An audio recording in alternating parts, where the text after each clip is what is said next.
Hey everyone, welcome back to another hardware news recap. Talking about, well, there's a bit of stuff that we've confirmed at CES, some of the rumors that were in the industry getting circulated. Had some time to speak with engineers and product managers at CES and get some of those confirmed for you. So we'll be talking about some of that today, like the new NVIDIA GPUs coming out that won't have RTX. Talking about, again, AMD's products. X570, we got some further confirmation on that following our previous video on the chipset and PCIe 4 consideration, so we were able to get that more concrete for this week's news show. And then DRAM price is expected to fall further throughout 2019.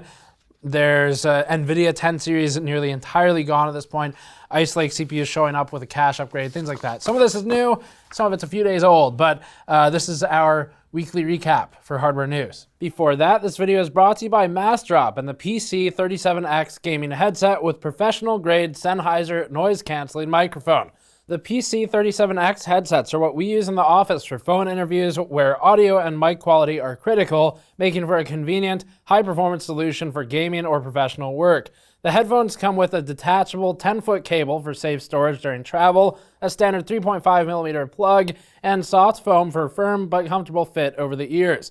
The PC37X headphones stand apart with high mic quality mixed with high-quality audio output. Learn more at the link in the description below. Quick GN note first, we just restocked a bit more of these. So the copper mule mugs are on the store. They're on store.gamersnexus.net if you want to pick one up. It's got the thermal conductivity of copper printed on the outside of it, and then a nickel liner on the inside so you can drink your cold beverages out of it. And then we did restock Raglan hoodies. Those have been in high demand, and the anniversary design shirt. So all three of those things have just recently been restocked on store.gamersnexus.net. First news item, this is going to be a short one. For AMD CPU core counts and PCIe 4.0 on the PCH. We had a news story talking about some of this a couple days ago at this point, and let's start with the CPU core counts. In speaking with some of the same people who have informed our other previously accurate stories as we've gone through launch cycles and have been able to determine if our sources were accurate. This comes from some of those same people where our understanding is that AMD's plans for CPU core count with the new generation Ryzen 3000 series, it's a cat hair that came off my shirt. Snowflake is here with us apparently. So our understanding, the CPU core count should be 16, 12, and then your usual 8, for example, 8, 4, whatever. So there's been a lot of talk about, is there going to be a 16 core AMD CPU? Our understanding is yes. We don't know anything else. I don't know the TDP. I don't know anything about the cache or the frequency. Cache you can probably predict with fair accuracy. Frequency, no idea. So either way though, our understanding is that there should be a 16 core and a 12 core AMD CPU coming out in the desktop series of Ryzen processors coming up later this year.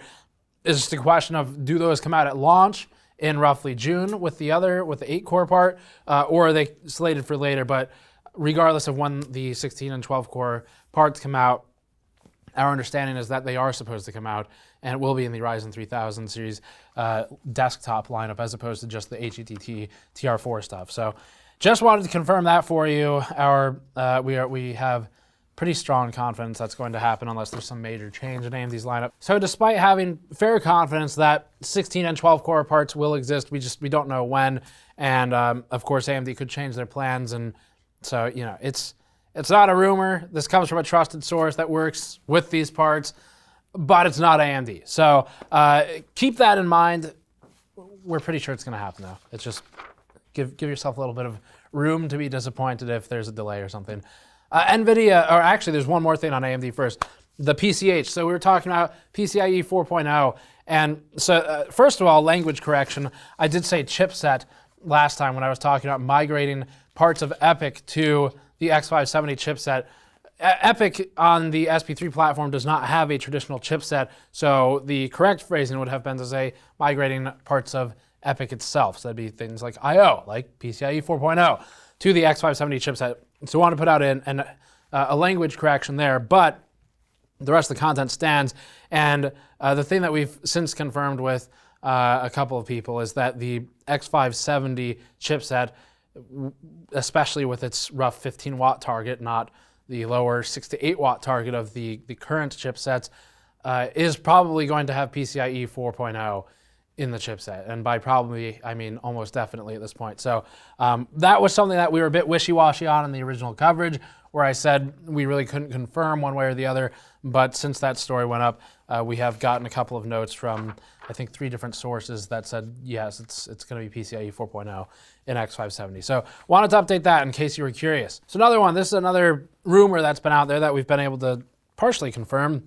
So NVIDIA 1660 GPU information has been going around lately. One aspect of this story I haven't independently clarified with people is the name 1660, avoided using the name. So that might, we don't know, but it's probably a 1660 Ti or something, whatever the current naming is. You may have heard of this referred to as the GTX 1160 in the past. Same thing when we're talking about either part though. So what we have independently confirmed is we independently spoke with sources in the industry and confirmed some of the rumors that include, for example, a drop of RT and tensor cores in the upcoming lower SKU series of NVIDIA's new GPUs. We confirmed that the CUDA cores are still moving to Turing architecture, so this is not a Pascal refresh like we previously, about 8 months ago, speculated might happen. So it's not Pascal inventory, it is in fact updated silicon, which is good, but it drops RT and tensor cores. And then we further, GN confirmed independently that this isn't just a rebrand or anything like that, at least as far as we understand. It's supposed to be new silicon. So interesting things for you there. We further confirmed that the 1660 will be less powerful than the 2060 in ways other than just RT and tensor cores. And that's going to come down to the CUDA core count. So the CUDA core count should be actually a bit reduced on the 1660 or whatever its name may be at the end, as opposed to the 2060. So reductions in SM count is what you're looking for there. And it's all very interesting. It begins to reinforce some of the other reports, like those posted by Tech Power Up, for example. So we were able to largely confirm a lot of their stories with our own sources. And when you have multiple outlets talking to their own different sources, then it starts to look like a real story and not just rumors. So independent validation there. The interesting thing, though, is that this deviates from some of the expectations that were posted a while ago, where people thought it would be like a 2060 exactly, except with RT and tensor cores removed. It's clearly not that. You're losing some SMs as well, and there might be some other changes. I don't know what the memory change is going to be, if any. But if NVIDIA did launch just a straight 2060 with no RT or tensor cores, they're starting to put a price on RTX. And so I don't suspect we should see a product that similar, because if you have a like-for-like card that only disables RT and tensor cores, or just doesn't include them in the silicon at all, because it'd be wasteful, then you're starting to say, okay, this one's $350 and that one's $300. The price of RTX is $50. So I don't suspect we'll see that happen. NVIDIA probably wants to avoid a scenario where you can put a firm price on the value of RTX. That should largely be a subjective thing. It should be up to the user, and putting a cost on that is it's not really beneficial for marketing, and ultimately the user should sort of decide anyway. So likely they will avoid that scenario, but an interesting thing to think about. Next one, DRAM prices are expected to fall 20% throughout 2019. So we can perhaps start 2019 on a positive note here with this one. With DRAM prices continually forecast as declining, we spent much of 2018 writing about memory prices, and for good reason. That said, 2019 may be the year memory prices reach or fall below where they were in early 2016. DRAM manufacturers such as Samsung and SK Hynix have already announced plans to cut capital expenditure and expansion in a bid to maintain prices instead. Micron looks to be following suit. We've also mentioned that DRAM makers could augment output to try and level out the market, which is in oversupply presently. Despite this, DRAM Exchange, a reliable site where you can check the pricing, still expects demand to be weak, with little signs of recovery throughout the 4 quarters of 2019. As such, prices are expected to slide quarter by quarter, with as much as a 15% drop in first quarter 2019. However, the fact that the big DRAM players have so much influence over the market is concerning, especially when prices are returning to normalcy. And there was a report on PC Gamer by Paul Lilly, who felt similarly and reached out to Avril Wu, an analyst at DRAM Exchange, and received the following quote: "Even though DRAM manufacturers have revised their 2019 capex downwards, slowing down the capacity expansion, we still believe that memory prices would continue to drop in 2019. Particularly, the prices of consumer DRAM would decline by over 20% this year." So even though there are still some uncertainties in the market, on the whole, prices are expected to keep sliding, which is, of course, much needed, at least in the enthusiast audience segment. So good news there for you, but we need to see how that pans out over the next couple months. NVIDIA claims its 10 series inventory is nearly gone. Not really much of a surprise. We previously reported months and months ago, around the 2080, 2070 launch area, that the 1080 Ti's were almost gone.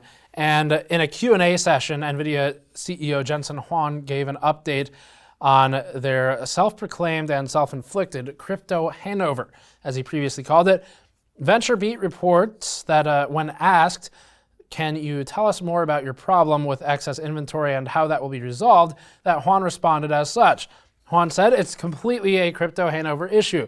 Remember, we basically shipped no new GPU in the market to the channel for 1 quarter. But the amount of excess inventory and market demand, channel velocity, you just have inventory divided by velocity, and that's time, we said that it would take 1 to 2 quarters for all the channel inventory to sell out. 1080 Ti has sold out, 1080 has sold out, 1070 has sold out, 1070 Ti has sold out, and several more weeks, 1060s will sell out. Then we can go back to business. I think the world would be very sad if NVIDIA never shipped another GPU," Huang said. "That would be very bad." So, yes, I mean, certainly from at least his perspective, it would be. But that was their quote. So NVIDIA is sold out of 1080 Ti's, 1080s, everything down to a 1060. And keep in mind that this doesn't mean you can't buy cards with those GPUs in them. It means that NVIDIA no longer has silicon stock of those parts. So it's a bit different from their perspective than from yours, because you're buying completed products. So they may still be out there on some retailers, but you should not expect more to be manufactured, is the takeaway from this. And if his words are anything to go by, we can assume the end of life of the 10 series is nigh, and they can begin to push the 20 series a bit more earnestly and start really saturating the channel as much as possible with the existing 20 series cards. Even as Pascal heads into the sunset here, there are rumors swirling that there's a potential Turing-based GTX card, as we noted, sans the RT cores, and you can refer to a few minutes ago for that. So Ice Lake CPUs have been showing up in benchmarks online with a potential cache upgrade. A recent benchmark shows Intel Ice Lake CPUs with double the L1 and L2 cache, as can be seen in the Geekbench and SI Software Sandra benchmark databases. These benchmarks show quad-core chips clocks at 1.38 gigahertz with a boost of 2.29. The chip is a low-power mobile part, and as Tom's Hardware points out, most likely is an engineering sample. So frequency is probably not final, but it still gives an early look at what's happening. The CPU shows an L1 and L2 cache of 48 kilobytes and 512 kilobytes, respectively, and this is a significant upgrade from Intel's long unchanged cache hierarchy. As a reminder, Ice Lake will be based on the Sunny Cove architecture and Intel's 10 nanometer process node, which has been long awaited at this point. Apple attributes weak iPhone sales to repairs. Apple's stance against right to repair is well documented. Look at Louis Rossman's channel, but they always stop short of saying it hurts their bottom line. Instead, they prefer to talk in vague terms and invoke talking points of safety and security. In a recent letter to investors, CEOs Tim Cook actually said, in more words than we're using here, that the repairs of iPhones were hurting the bottom line. In the letter, Cook warns investors that Apple would come significantly short of revenue expectations for final quarter 2018, mostly due to sluggish iPhone sales. Cook offers a few different reasons for the slump in sales, but one in particular is users hanging onto their older devices. After the Throttlegate controversy, Apple tried to atone for their sins by offering $29 battery replacements, which many iPhone users took advantage of. By replacing an older battery, this did two things. It showed many device owners that smartphones don't come with a 2-year expiration date, and simple repairs can keep a device running like new for many more years.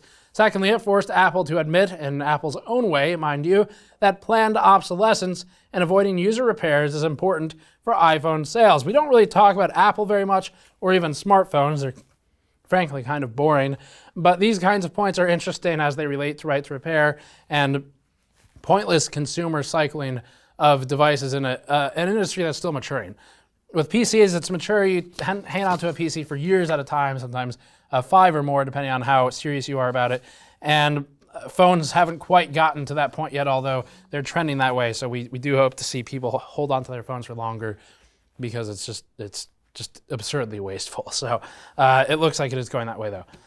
Just because there is so much news this week, let's go through a couple in kind of rapid fire format. So for rapid news here, USB Type-C will get a new verification protocol. The USB-IF group announced that USB Type-C authentication procedures will begin soon. This new program is primarily aimed at resolving issues of uncertified cables, USB Type-C cables, and issues of security. So something to keep an eye out for. Ajit Pai maintains a narrative that restoring the Internet Freedom Order has benefited consumers. So Ajit Pai, FCC chairman, and his administration were responsible for gutting net neutrality rules last year, and this achievement is something that Pai is tremendously proud of.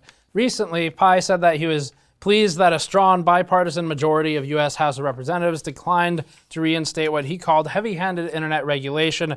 Ars Technica went digging for more on this and got a quote from Deputy Director Evan Greer of the advocacy group Fight for the Future. And Greer said, as usual, quote, Ajit Pai is full of it. And further said, this is a direct quote, his claim that broadband speeds are up is the tech policy equivalent of it's snowing outside, therefore climate change is a hoax. So Ars Technica has an article with an interview with Mr. Greer if you're interested. Another quick news item, ARPANET director and internet pioneer dies at 81. So ARPANET was essentially the first internet, and it came with the creation of the TCP/IP stack that is still the backbone of the internet we enjoy today. It had many important names attached to it, with Vint Cerf and Bob Kahn being two of the more prominent. However, Larry Roberts is perhaps a lesser known but equally important contributor. He was the program manager and director at Advanced Research Projects Agency. Along with his team, they created ARPANET in 1969, which would later become the foundation of the internet. Roberts died on December 26th at the age of 81. So pour one out for Larry Roberts, because without him, probably wouldn't even be delivering this to you today. And also cat GIFs. So it's done quite a lot for this world, some of them more important than others, like cat GIFs, for example. Another one, Windows 7 users put on notice, EOL is soon, so officially EOL this time. Looks like January 14th, 2020. If you're on Windows 7, Microsoft will stop updating. And then there's been news about an Intel i9-9990XE. That is not me misspeaking. That's actually going to be the name. 14-core part, base frequency 4.0, 5.0 boost. So that'll come out at some point, probably. But mostly exclusive to system integrators via closed auction. We might get one, I'm not sure. That's it for this week. As always, you can support us directly by going to store.gamersnexus.net if you want to pick up, for example, one of our new mule mugs, Moscow mule mugs, or our Raglan two-tone hoodies. And you can also go to patreon.com/gamersnexus. It helps out there as well. Thank you for watching. I'll see you all next time.